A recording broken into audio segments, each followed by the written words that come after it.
Jamaah sekalian, sore hari ini, sore adalah hal yang istimewa.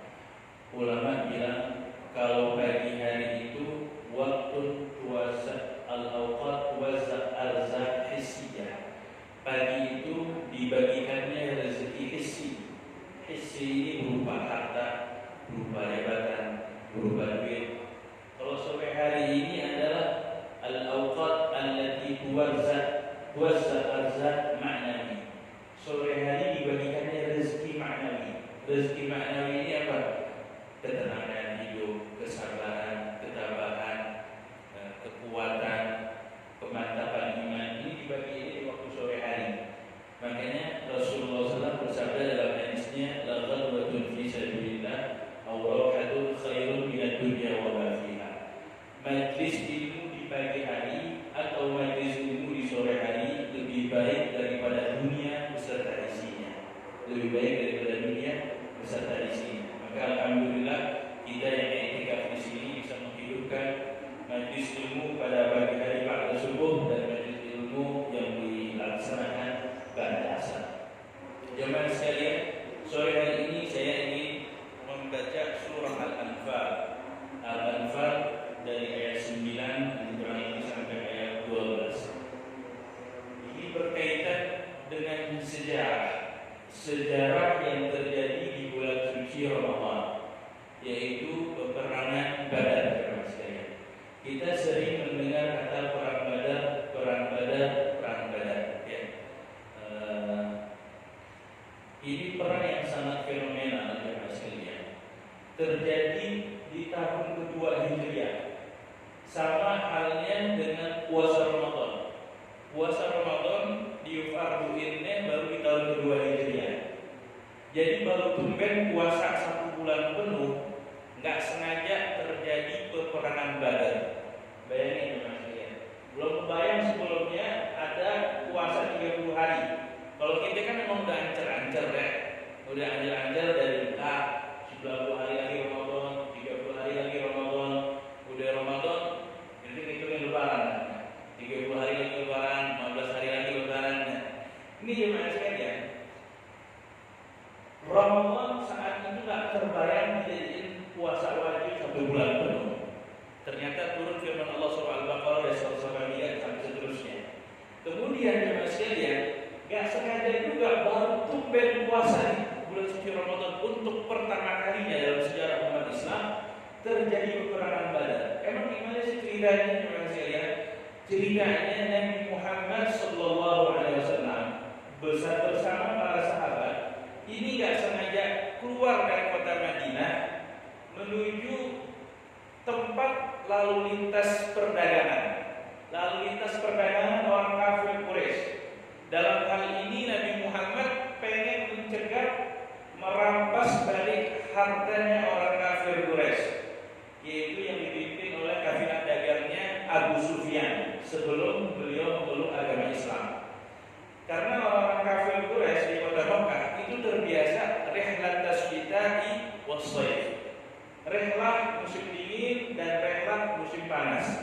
Rihlah perjalanan dagang musim dingin ke negeri Yaman, musim panas ke negeri Syam, yaitu Suriah, Palestina, Yordania, Lebanon. Ya, Israel bukan bagian dari negara ya.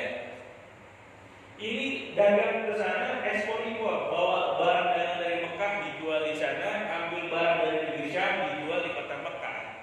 Nabi Muhammad keluar bersama 313 bersama para sahabat, bukan mau perang, tapi sampai merampas. Terus gimana Zat? Masa Nabi Muhammad cari gara-gara? Enggak. Nabi Muhammad, Nabi kita semuanya bukan tipe orang yang cari gara-gara, bikin ribut, bikin perang. Enggak. Tapi ada sebab yang sebelumnya, yaitu apa? Orang muslimin di kota Mekah meninggalkan kota Mekah. Di sana ada tokonya, ada perdagangannya, ada rumahnya, ditinggalin, hartanya dirampas sama orang kafir Quraisy yang berada di kota Mekah. Muslimin hijrah ke kota Yathrib atau kota Madinah. Bawa apa? Nggak bawa apa-apa. Cuman bawa Allah, bawa Rasulullah SAW. Cuman modal itu doang. Cukup nggak modal itu doang? Cukup nggak kalau kita pergi bawa Allah sama Rasulullah? Cukup nggak? Hah? Cukup nggak? Hah? Coba kita tes jalan nggak bawa apa-apa, cuma bawa Allah, bawa Rasul, kira-kira cukup? Cukup. Sahabat dicukupin oleh Allah Subhanahu Wa Taala karena keimanan yang full. Mudah-mudahan kita juga demikian. Saat sampai suatu waktu kita cuma bawa modal Allah, bawa Rasulullah SAW. Kalau udah bawa Allah, bawa Rasulullah, dunia ikut. Ya, dunia ikut. Yang punya dunia siapa? Allah Subhanahu Wa Taala. Yang membagi urusan dunia siapa? Rasulullah SAW. Kata Rasulullah begini, Rasulullah pernah bersabda, "Wallahul mu'ti wa ana al-qasim." Allah yang memberikan, aku yang membagi-bagikan. Itu Rasulullah SAW. Makanya ini jangan sampai terlewat Allah sama Rasulullah. Udah. Allah sama Rasulullah. Allah yang memberikan, Nabi Muhammad yang membagi-bagiin, jemaah sekalian. Nah ini jemaah sekalian, sahabat itu hijrah cuma modal bawa Allah, bawa Rasulullah. Kemana? Ke Yathrib. Yathrib ini bukan negeri yang favorit ya. Kalau kita misalnya pindah kerja ke Bandung masih enak ya. Ke Bandung ya makasih Bandung ntar kos di sini, jalan di sini, nongkrong di sini, maunya ketahuannya. Tapi kalau ini negeri taruhan negeri, misalnya mau dipindah ke IKN gimana jawabannya? Karyawan sini mau dipindah ke IKN, di sini IKN masih hutan belantara, kita masih mikir-mikir apa lagi di kota Yathrib, kotanya wabah dan sebagainya. Tapi karena perintahnya dari Allah, dari Rasulullah, mereka ada hijratu ilallah wa rasulih, hijrahnya karena Allah, karena Rasulullah. Meskipun demikian, ada satu dua sahabat yang niatnya melenceng, ngaco. Dia mau ngapain? Nanti di Yathrib pengen nikah sama perawan Yathrib, sama perawan Madinah. Ada yang begitu? Ada yang nanti mau nikah mana? Aneh hijrah ke Yathrib ikut Rasulullah. Kalau dia mau nikah aneh ke Yathrib. Oh begitu ceritanya, berangkat. Ya, namanya orang jatuh cinta dikejar juga sampai Yathrib juga dikejar. Dapat nggak perawan Madinah? Dapat jemaah sekalian. Tadi pikiran minta pahalanya itu nggak Allah, nggak kebagian. Pahalanya dari Rasul nggak kebagian karena dia pengen ngincer hari, ngincer cewek ya, atau dia ngincer perniagaan. Kalau mau dagang di sono, dapat nggak perniagaan? Dapat. Giliran minta pahalanya nggak kebagian. Nah ini orang muslimin tinggalin Mekah, kota yang dicinta Mekah, bukan kota itu udah kota yang ramai, kota Mekah. Karena doanya Nabi Ibrahim, ya doa Nabi Ibrahim. Ini gimana itu dalam Al-Quran Allah Subhanahu Wa Taala berfirman, ini askan biwadin ghairi dhi zar'in inda baitikal muharram.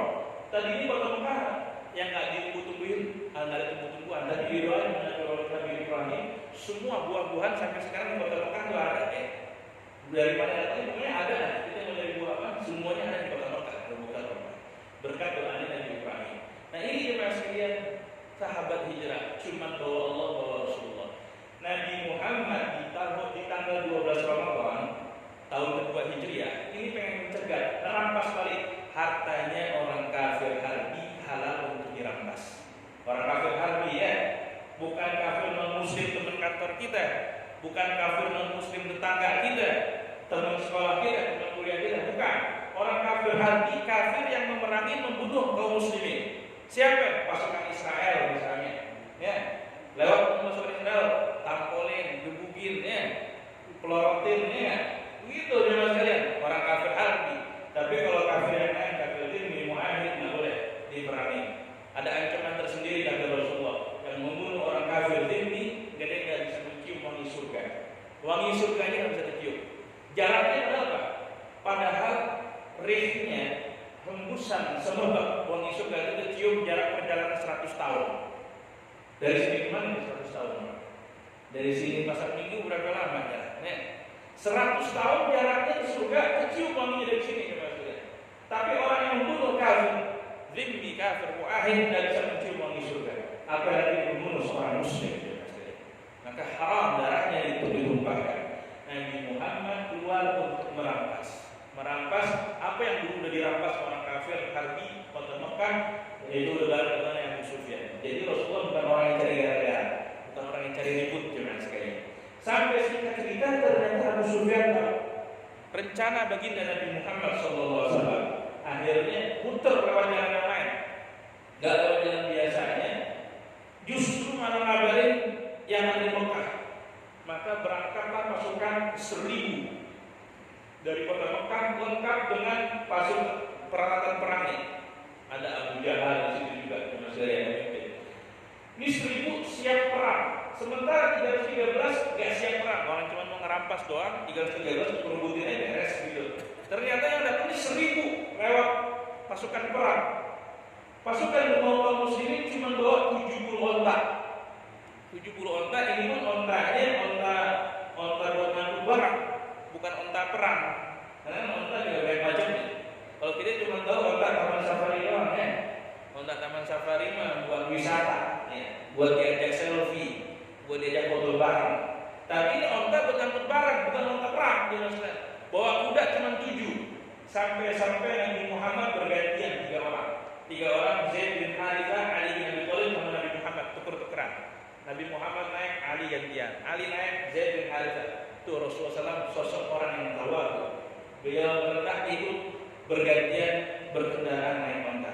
Jamaah sekalian, ketika mengetahui pasukan ada 1.000 orang, lihat gimana? Ini kan bahaya. 1.000 lawan 313. Hitung-hitungan head to headnya ini nggak imbang nih. Pasti bakalan kalah kalau hitung-hitungan head to head. Tapi Nabi Muhammad SAW di malam harinya beliau bermunajat. Beliau mengangkat kedua tangannya hatta yura bayadu bidayhi, sampai kelihatan kulit putih ketiak baginda Nabi Muhammad SAW. Beliau berdoa, ya hayyu ya qayyum, ya hayyu ya qayyum, bi rahmatika nastaghits, bi rahmatika nastaghits. Doa ya hayyu ya qayyum, makanya itu salah satu ismullahil a'zam adalah ya hayyu ya qayyum. Dan Nabi Muhammad berdoa juga, ya Rabb, Allahumma in tuhlik hadhihi al-islamah fala tu'bad ba'da. Ya Allah, kalau kelompok kecil yang 313 ini kalah, mati, bisa jadi nggak ada lagi yang menyembahnya. Ini doa khusus dari Nabi Muhammad SAW.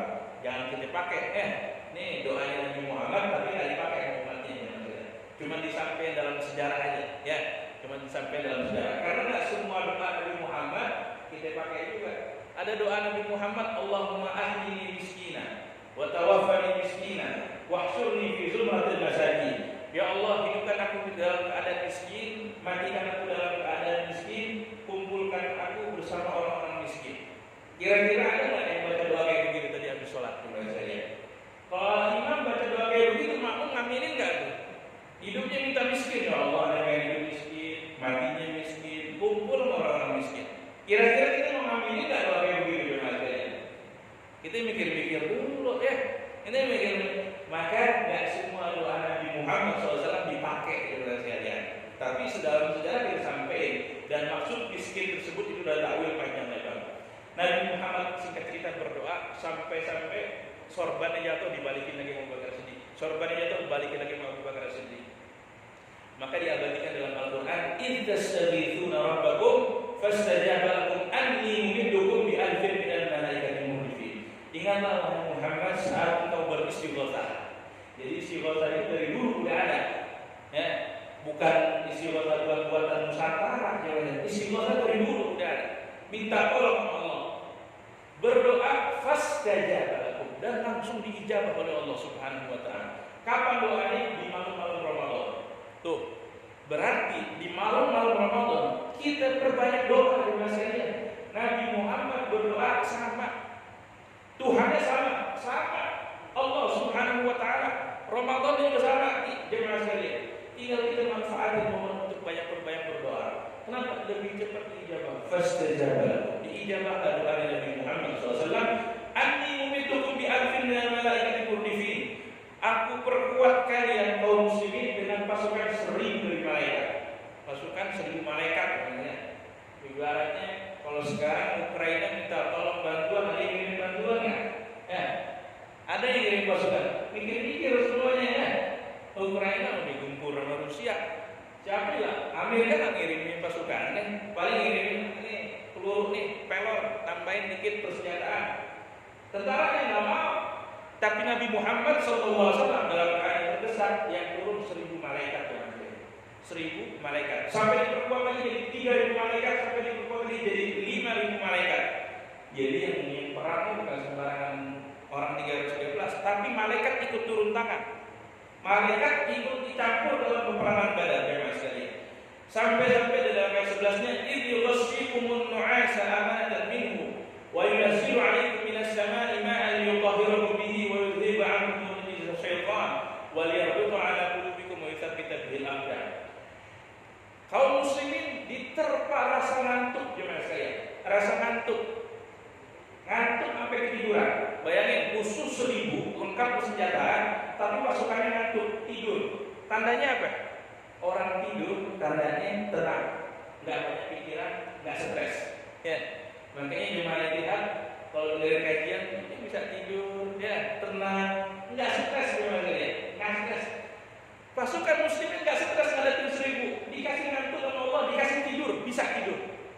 Mungkin kalau ada bos-bos kita yang udah keren-keren mobilnya, tapi di dalam mobilnya dijodohin palanya ke pintunya, disetres nggak bisa tidur. Tapi orang di pinggir jalan cuma males, bawahannya pakai karung dia bisa tidur, tenang. Maka orang Arab bilang al-mal yu'ti kasarir wa la yu'ti kan-naum. Duit bisa memberikanmu tempat tidur spring bed yang empuk, tapi nggak bisa memberikan kamu tidur ya Mas. Nah, yang bisa berikan tidur itu adalah ketenangan. Ketenangan datangnya dari Allah Subhanahu wa taala. Mahalnya ketenangan. Kaum muslimin diterpa rasa tenang sampai ketiduran ya Mas. Sampai-sampai diriwayatkan kalau kita baca sirahnya, ada kaum muslimin yang pegang pedang, lagi perang, dia ketiduran, pedangnya jatuh ya Mas. Pedangnya jatuh. Ini udah bantuan dari Allah Subhanahu wa taala, kan malaikat ikut campur ya Mas. Pedangnya jatuh ya Mas. Diterpa rasa ngantuk yang luar biasa dari Allah Subhanahu wa taala. Tenang. Kemudian bukan cuma rasa ngantuk doang, wa yunazzilu 'alaikum minas sama'i ma'an liyutahhirakum. Turun air hujan. Air hujan bagi kaum muslimin bikin pijakannya jadi mantap, pada pasirnya jadi mantap. Bagi orang kafir Quraisy kepleset dulu gimana. Makanya hujan tuh beda-beda. Hujan sore-sore, tukang jas hujan girang tukang jas hujan pocong tuh dibawa flyover dijual 10.000, girang rezeki nih hujan. Tukang takjil gimana? Ya Allah, hujan. Ya kurang dari beda-beda hujan tuh. Mungkin kerabat kita meninggal, teman kita meninggal, kita sedih, keluarganya sedih. Tukang gali kubur gimana? Wah proyek nih, berapa lubang nih hari? Dia girang. Kita ngucapin innalillahi, dia ngucapin alhamdulillah. Maka beda-beda. Musibahnya kaum itu beda-beda. Sama diturun hujan bagi kaum muslimin rahmat, bagi orang kafir siksa. Orang kafir yang ada di peperangan Badar. Kemudian di ayat 12 Allah Subhanahu wa taala berfirman, "Idh yuhi rabbuka ilal malaikati anni ma'akum fathabbitul ladzina amanu." Allah Subhanahu wa taala mewahyukan kepada malaikatnya, "Anni ma'akum, aku bersama kalian." Lihat, sudah dikirimin malaikat banyak sampai 5 ribuan yang turun. Allah menegaskan, "Anni ma'akum, aku bersama kalian." Selesai kan? Kalau Allah membersamai kaum muslimin, selesai, pasti diberikan kemenangan kepada sekalian. Ya, Rasulullah pernah di dalam gua Thur, Abu Bakar As-Siddiq menangis. Sampai meneteskan air matanya kepada mukanya Rasulullah. Rasulullah nanya, "Kenapa yubki kayak Abu Bakar?" "Oh Abu Bakar, kenapa ente nangis?" Kata Abu Bakar As-Siddiq, "Ya Rasulullah, lau anna ahadahum nazara tahta badamaihi la absarna." Wahai Rasulullah, ini orang kafir udah ada di pintu gua. Kalau dia ngelongok aja ke bawah kakinya, pasti bakalan kelihatan. Kalau kelihatan, engkau nyawanya bakalan hilang, wahai Rasul. Abu Bakar menangis. Tapi kata Rasulullah SAW, "Ya Abu Bakar, ma'azanuka bi'ithnin Allahu thalithuhuma." Wahai Abu Bakar, kalau kita berdua tapi yang ketiganya Allah gimana? Kita cuma berdua dalam dua, tapi yang ketiganya Allah, beres, aman. Maka orang kafir nggak menemukan Nabi Muhammad Sallallahu Alaihi Wasallam di dalam gua itu. Sama halnya di sini ketika berperang yang 13 pakai malaikat ditambahin lagi, "Anni ma'akum, aku bersama kalian semuanya." Fathabbitul ladzina amanu, maka kokohlah orang beriman. Bukan cuma itu doang jemaah sekalian, bala tentaranya Allah.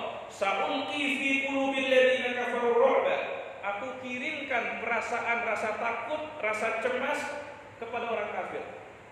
Dia 1000, peralatan lengkapnya lengkap, peralatan perang lengkap, tapi hatinya takut semuanya. Hatinya takut semuanya. Rasa takut yang luar biasa ya. Sampai akhirnya peperangan tersebut dimenangkan oleh kaum muslimin dengan cerita yang cukup panjang. Nanti Al-Fatihah berdasarkan beberapa episode penggalan dari peperangan Badar.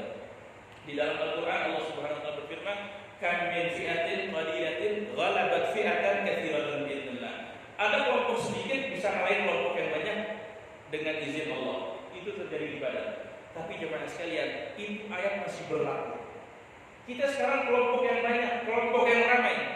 Ada kelompok yang sedikit, hati-hati, dia juga bisa ngalahin kita.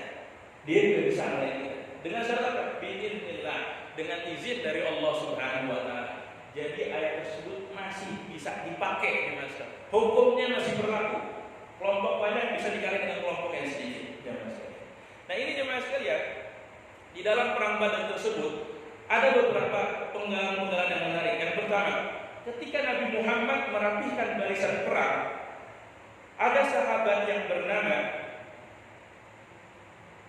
Sawad bin Ghaziyah. Sawad bin Ghaziyah ini dipukul oleh Rasulullah gara-gara softnya nggak rapi, barisnya nggak rapi. Dipukul oleh Rasulullah SAW pakai tongkatnya, pakai tongkat. Kenapa? Karena barisannya nggak rapi. Pelajarannya apa? Urusan soft, apalagi soft dalam sholat harus rapi, rapat, lurus, jemaah sekalian. Kalau udah nggak rapat, nggak lurus, jemaah sekalian, itu bisa terjadi perpecahan di barisan kaum muslimin dari barisan sholat. Makanya kan imam selalu ingetin, rapetin softnya, ya rapet. Tapi rapetin soft juga bukan berarti diinjak kaki samping kita, jemaah sekalian. Karena ada model juga begitu, ya nggak? Dia berdiri tentang rapet, kakinya harus diinjak. Kita geser lagi, diinjak lagi, geser lagi, diinjak lagi. Ada modelnya kayak begini, jemaah sekalian. Kalau kayak begitu langsung injak balik aja dah. Injak balik dia nggak bakal injak kita lagi. Udah tenang, udah soft rapet udah. Itu Nabi Muhammad Nabi Yusuf sampai dipukul itu orang. Sahabat Sawad bin Ghaziyah. Ternyata Sawad bin Ghaziyah ini marah ketika dipukul oleh Rasulullah SAW. Kata Sawad bin Ghaziyah, "Auja'tani ya Rasulullah." Wahai Rasul, engkau bikin aneh sakit. Perih ini pukulan yang kau kenain kepada perut aku. Maka kata Rasulullah, kata Sawad bin Ghaziyah, "Aneh minta kisos."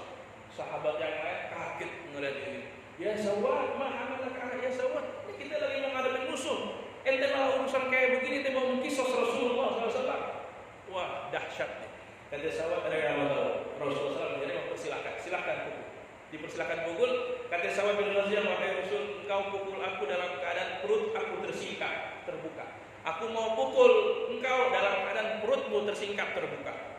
Maka disingkapin oleh Rasulullah SAW perutnya tersebut. Udah mau dipukul, sahabat menyaksikan tersebut. Apa yang terjadi? Bukannya dipukul, malah dipeluk sama sahabat Sawad bin Ghaziyah. Perutnya tersebut dipeluk erat-erat oleh Sawad bin Ghaziyah. Kata Rasulullah, "Hamalaka ala hadza ya Sawad." Wahai Sawad, kenapa yang berbuat kayak begini? Wahai Sawad, kenapa yang berbuat seperti ini? Kata Sawad bin Ghaziyah, "Wahai Rasul, sebentar lagi kita akan perang. Aku tidak tahu apakah aku masih bisa melanjutkan perjuangan bersamamu atau aku kelak akan termasuk orang yang mati terbunuh di tangan orang-orang kafir, mati syahid di jalan Allah Subhanahu wa taala. Kalau aku mati syahid di jalan Allah Subhanahu wa taala, aku pengen kulit yang terakhir bersentuhan dengan aku adalah kulitmu, wahai Rasul." Kecintaan Sawad bin Ghaziyah kepada Rasulullah SAW. Orang kalau boleh cinta buta, dia nggak ngeliat kanan kirinya kayak gimana. Keadaan kayak begitu dia bisa nyari kesempatan memeluk yang dicintainya baginda Nabi Muhammad Sallallahu Alaihi Wasallam. Maka akhirnya Sawad bin Ghaziyah berperang dan terbunuh di medan Badar tersebut. Jadilah kulit yang terakhir yang bersentuhan dengan Sawad bin Ghaziyah, kulitnya Rasulullah Sallallahu Alaihi Wasallam.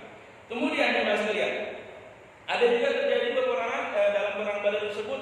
Sahabat Uqashah bin Muhsan. Uqashah bin Muhsan ini lagi berperang, pedangnya patah. Pedangnya patah. Ngadu sama Rasulullah SAW, "Wahai Rasul, pedangnya patah, kayak begini ini dan sebagainya." Rasulullah ngambil kayu, batang kayu dikasih kepada Uqashah. "Perang pakai ini wahai Uqashah." Saking terbatas peralatan perangnya, perang pakai ini wahai Uqashah. Kita kalau dikasih kayak begitu gimana jemaah sekalian? Kita mikir-mikir kan? Kita tanya kan? "Ya Rasul, yang benar aja, perang pakai kayu, perang pakai batang."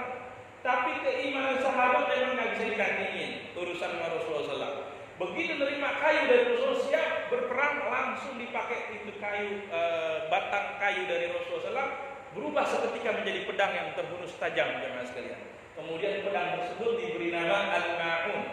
Jadi itu pedang pun Nabi Muhammad itu punya kebiasaan suka memberi nama barang-barangnya. Ada pedang namanya Dzulfiqar, pedang al-ma'un, dan banyak macam-macam. Hewannya juga diberi nama macam-macam. Kalau kucingnya ada nama Muizah dan sebagainya. Nah ini pedangnya berubah karena keimanan yang Uqasyah. Kayu tersebut berubah menjadi pedang jemaah sekalian, dan dia terus berperang dengan pedang pemberian dari Rasulullah Sallallahu Alaihi Wasallam. Dari pengalaman tersebut ada juga ceritanya apa? Mu'adz bin Umar. Mu'adz bin Umar lagi perang, tangannya kena tabok pedangnya orang kafir, sampai akhirnya hampir putus jemaah sekalian. Dia ngadu sama Rasulullah, wahai Rasulullah SAW, ini tangannya begini nih, udah mau putus gini wahai Rasul. Kata Rasulullah SAW, isbirlah falakal jannah, sabar dia masuk surga. Tapi kata Mu'adz bin Umar, ya Rasulullah, aneh sabar aneh masuk surga, tapi aneh juga mau sembuh wahai Rasul. Coba, boleh nggak nafsu kayak begitu? Boleh nggak nafsu rakus dengan Rasulullah? Boleh. Maka yang diperbuat sama Rasulullah diludahin, jangan sekalian disambungin lagi oleh Rasulullah Sallallahu Alaihi Wasallam. Ini ceritanya ada di kitab Habib Muhammad bin Abdullah Al-Idrus tentang sirah peperangan Badar. Cerita-cerita singkat yang terjadi di dalam peperangan Badar tersebut. Sampai terakhir jemaah sekalian, peperangan ketika orang-orang kafir udah pada rebah, udah banyak yang mati jemaah sekalian, Rasulullah manggil, ya fulan bin fulan, ya fulan bin fulan, ya fulan bin fulan, hal wajadtum ma wa'ada rabbukum haqqan? Apakah engkau telah mendapati apa yang telah dijanjikan oleh Tuhan? Fa inni wajadtu ma wa'adani rabbi haqqan. Sesungguhnya aku telah mendapati apa yang telah dijanjikan oleh Allah itu benar. Kata Umar bin Khattab di sampingnya, Rasulullah, atatakallam ala ajsadin la arwaha fiha. Wahai Rasul, ngajak ngobrol jasad yang sudah berpisah dari rohnya, atau roh yang sudah berpisah dari jasadnya. Apa jawab Rasulullah SAW? Sesungguhnya mereka masih bisa mendengar. Roh itu masih bisa mendengar.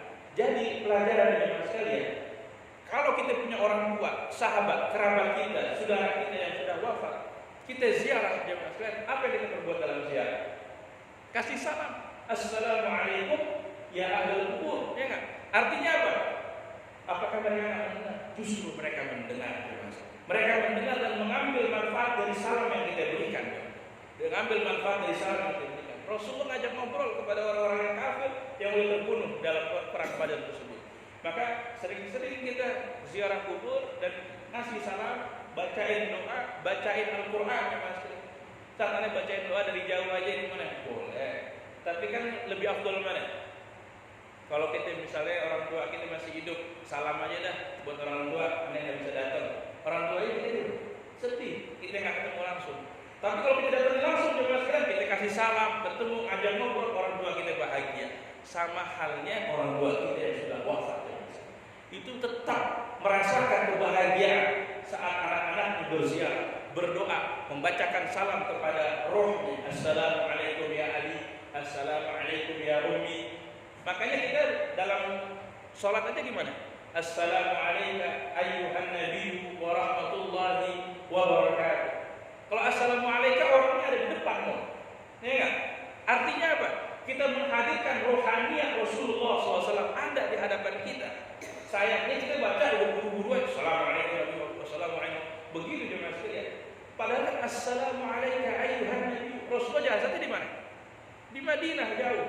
Tapi kita sholat di Ittihad seolah-olah kita menghadirkan rohnya Rasulullah ada di hadapan kita.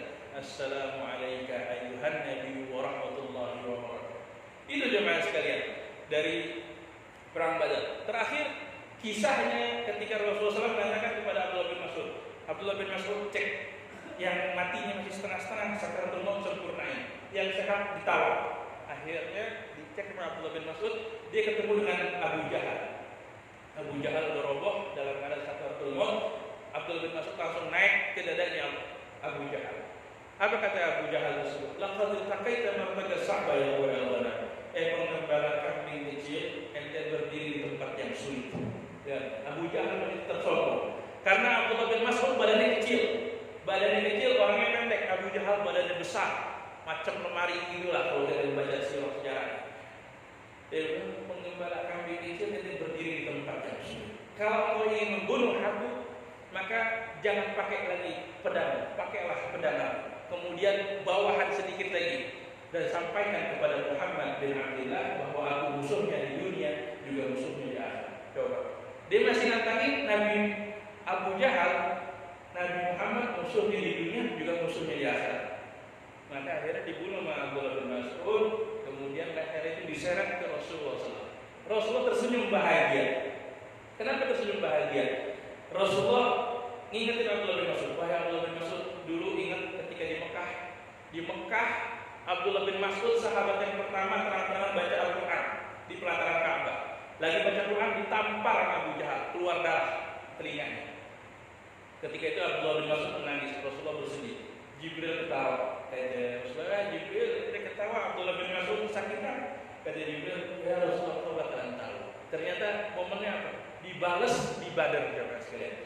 Kata Rasulullah, wahai Abdullah bin Mas'ud, engkau kemarin kuping berdarah kena tamparan dari Abu Jahal. Sekarang dapat balasan apa? Abu Jahal, dua kupingnya Abu Jahal yang dapat. Berikut sama kepala-kepalanya, kata Rasulullah SAW.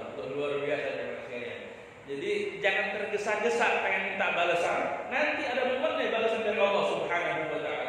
Kemudian kata Rasulullah, wahai Abdullah bin Mas'ud, apa yang diucapkan oleh Abu Jahal? Abdullah bin Mas'ud enggak mau mengucapkan. Wahai Abdullah bin Mas'ud, sampai apa yang diucapkan? Wahai Rasul, ini Abu Jahal menyatakan bahwa engkau musuhnya di dunia juga musuhnya di akhirat. Mendengar jawaban tersebut kata Rasulullah SAW, sebagaimana aku menjadi pemimpinnya para nabi, pemimpinnya para rasul, maka musuhnya aku juga menjadi musuhnya pemimpin para musuh-musuh. Kata Rasulullah, Fir'aun ummati asyaddu min Fir'aun Musa. Fir'aun yang umatku lebih dahsyat, lebih bengis, lebih kejam daripada Fir'aun yang Nabi Musa. Fir'aun yang Nabi Musa di akhir hayatnya pengen beriman tapi nggak bisa. Fir'aun yang Nabi Muhammad SAW yaitu Abu Jahal di akhir hayatnya nggak ada sedikit pun cahaya keimanan. Justru malah nantangin dia musuhnya di dunia dan juga musuhnya di akhirat. Jemaah sekalian, perang Badar adalah peperangan yang paling fenomenal. Sering-seringlah baca sirah sejarah khususnya dalam perang Badar, karena orang yang hadir perang Badar tersebut orang-orang pilihan. Malaikatnya yang hadir di perang Badar menjadi malaikat pilihan, punya level. Veteran Badar berbeda. Kalau ada sahabat yang ribut dengan sahabat yang lain, kata Rasulullah, dia hadir perang Badar enggak? Dia hadir, wahai Rasul. Kalau begitu maafin, karena Allah sudah memaafkan kesalahan mereka yang hadir di peperangan Badar. Maka salah satu istimewanya, kita di Indonesia nggak lepas dari sholawat Badar, teman-teman. Sholawat Badar itu tawassulnya kita dalam berdoa, bermunajat dengan menyebut nama ahli Badar. Gimana? Tawassalna bi bismillah wa bil hadi rasulillah wa kulli mujahidin billah bi ahli Badr ya Allah. Kami tawassul dengan bismillah, dengan nama Allah. Kami tawassul dengan nama Rasulullah SAW. Kami tawassul dengan seluruh mujahid di jalan Allah. Bi ahli Badr ya Allah, dengan keagungan ahli Badar, wahai Allah, kabulkan hajat kami, kabulkan munajat kami. Maka sering-sering boleh kita bertawassul dengan orang-orang saleh, menjadikan hajat kita lebih cepat dikabul oleh Allah Subhanahu wa taala. Kita aja kalau ketilang oleh polisi, kita sebutin jenderalnya polisi, kasih kontaknya, ini polisi takut ya. Artinya perlu orang dalam, perlu orang dalam. Sama halnya dalam berdoa, bermunajat. Perlu orang dalam, orang-orang pilihan. Kita harus kenalan. Roh kita harus kenalan dengan mereka. Insya Allah dengan demikian hidup kita bertambah berkah. Mudah-mudahan kajian yang singkat ini ada manfaatnya jemaah sekalian. Amal ibadah kita di bulan suci Ramadan diterima dan diperkenankan oleh Allah Subhanahu wa taala. Kurang lebih mohon maaf. Allahumma ya man waffaq ahli khair